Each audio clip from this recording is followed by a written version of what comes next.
বিশ্বকাপে সেরা গোলদাতা হওয়ার দৌড়ে প্রথম ম্যাচে দুর্দান্ত দুটি গোল দিয়ে এমবাপ্পে লিও মেসিকে পেছনে ফেলে দেয়। চারদিকে এমবাপ্পের প্রশংসা। আজ সকালে মেসি বিশ্বকাপের প্রথম ম্যাচে 3টি গোল দিয়ে হ্যাটট্রিক করে বিশ্বকাপের সর্বোচ্চ গোলদাতা হয়ে যায়। যদিও 2022 বিশ্বকাপ জেতার মাধ্যমে the greatest of all time debate শেষ করে দিয়েছিল লিও। নিন্দুকেরা যখন পেনাল্টি নিয়ে ট্রল করছিল, তখন টানা 3টা গোল করে সবার মুখ বন্ধ করে দিয়েছে মেসি।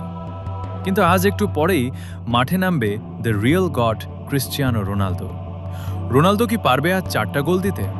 পর্তুগালের যে দল, তাতে এটা অসম্ভব না। এমবাপ্পে 2 গোল, মেসি 3 গোল, রোনালদো 4 গোল হবে তো? কি মনে হয়, দ্য রিয়েল গড কি পারবেন?